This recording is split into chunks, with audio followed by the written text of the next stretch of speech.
ជាបន្តទៅនេះខ្ញុំព្រះករណាអាត្មាភាពសូមប្រគេននិងជូនរឿងមួយមានចំណងជើងថាខ្មោចយក្សនិងក្មេងតូច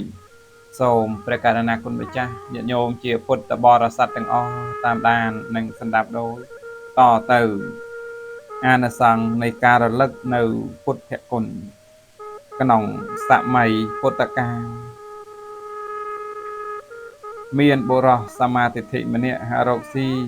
កាប់អស់លោកថ្ងៃមួយបាននាំកូនតូចទៅកាប់អស់ជាមួយផងដល់ពេលល្ងាចបានអស់ពេញរទេះហើយនាំកូនបកមកផ្ទះដល់ចិត្តនគរបានដោះគោលេងឲ្យស៊ីស្មៅហើយនាំកូនដេកលេងលើដីពោះក្បែររទេះឯគោទាំងពីរដឹងថាពេលល្ងាចហើយក៏នាំគ្នាដើរចូលទៅក្នុងនគរបុរសនោះដល់ពេលមកផ្ទះរកគោមិនឃើញក៏ឲ្យកូននៅចាំរទេះហើយក៏ចូលទៅរកគោក្នុងនគរពួកទ្វារបាលកាលបើដល់ពេលហើយក៏បិទទ្វារនគរទៅបុរសនោះពុំអាចចេញមកជួបនឹងកូនបានឡើយវេលាយប់នោះមានខ្មោចយក្សពីររូបមួយសមាទិដ្ឋិមួយមិច្ឆាទិដ្ឋិជាសម្លាញ់នឹងគ្នានាំគ្នាទៅរកចំណីអាហារក៏បានឃើញក្មេងតូចដេកនៅក្រោមរទេះខ្មោចយក្សមិច្ឆាទិដ្ឋិនិយាយថាអញចាប់កុមារនេះស៊ីឥឡូវនេះខ្មោចយក្សសមាទិដ្ឋិនិយាយខ្លះថាកុំអ្នកមិនត្រូវធ្វើយ៉ាងនេះទេព្រោះកុមារនេះតែងរលឹកដល់គុណព្រះពុទ្ធថានមោពុទ្ធស្សៈដូច្នេះរាល់ពេលរាល់វេលាពុំខានពុំដែលដាច់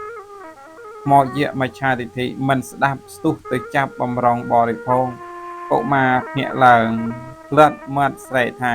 នមោពុទ្ធស្សៈនមោពុទ្ធស្សៈជាប់មាត់ដោយបព្វចរិកដែលខ្លួនធ្លាប់សន្សំមកយូរហើយខ្មោចយក្សមិច្ឆាទិដ្ឋិគ្រាន់តែឮនមោពុទ្ធស្សៈដូច្នោះក៏ភ័យតក់ស្លុតលេងកុមារនោះទៅវិញហើយថយមកឈរក្នុងទីឆ្ងាយកាលនោះខ្មោចយក្សសមាទិដ្ឋិនិយាយបំភ័យថាអំពើដែលអ្នកធ្វើនេះមានទោសធំណាស់ហាក់ដូចជាប្រមាថមើលងាយព្រះពុទ្ធអ្នកឯងត្រូវទទួលទណ្ឌកម្មទៅរួចខ្លួនពីគឺអ្នកឯងត្រូវទៅរកអាហារមកឲ្យកុមារនេះបរិភោគឲ្យបានឆ្អែតស្កប់ស្កល់ទៅបានខ្មោចយក្សមច្ឆាទិដ្ឋិទទួលព្រមធ្វើតាមទៅនិយាយផ្ដាំនឹងសម្លាញ់ថាបើខ្ញុំទៅរកអាហារមិនទាន់ត្រឡប់មកដល់រាបណាអ្នកត្រូវរងចាំខ្ញុំដល់រាបនោះតាមហើយក៏ចូលទៅក្នុងនគរដើររកអាហារទៅដល់ព្រះរាជដំណាក់បានប្រទះឃើញភាជមាសធំមួយដែលពេញដោយអាហារមានរសជាតិឆ្ងាញ់អាហារនោះជាព្រះស្ងោយសម្រាប់ព្រះបាទអជាសតុក៏យកនាំទាំងភាជមកឲ្យកុមារបរិភោគមកចិត្តដល់បាននិមិត្តខ្លួនដូចជាបិតារបស់កុមារចាត់ចែងឲ្យកុមារបរិភោគដល់រាបដល់ឆ្អែតហើយសរសេរអក្សរភ្ជាប់នឹងភាជមាសថាពាក្យថាពុទ្ធទាំងគឺកុមារ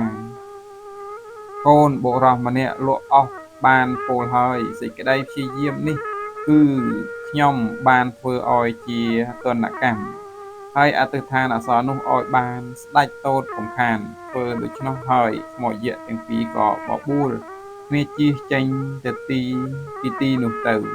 វេលាព្រឹកឡើងដល់ពេលព្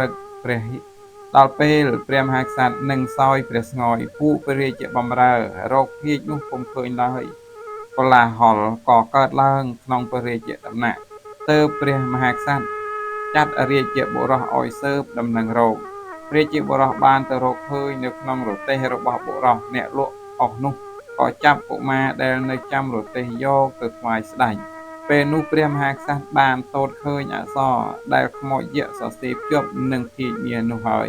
ក៏មានព្រះទ័យសមរម្យជ្រះថ្លាចំពោះកុមារបានព្រះរាជទានទីជាសេដ្ឋីដល់កុមារនោះទៅ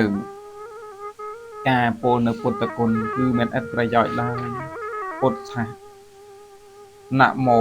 ពុទ្ធស្សៈជាដើមនេះធ្វើឲ្យក្មេងនោះបានជាសេដ្ឋីដោយសពព្រះចហារតីពីព្រះមហាក្សត្ររឿងនេះខ្ញុំព្រះករុណាអាត្មាភាពភិក្ខុផលៈអត្តរធម្មោអនអលដកស្រង់ចេញអំពីប្រជុំនិទានជាដកសូមអនុមោទនី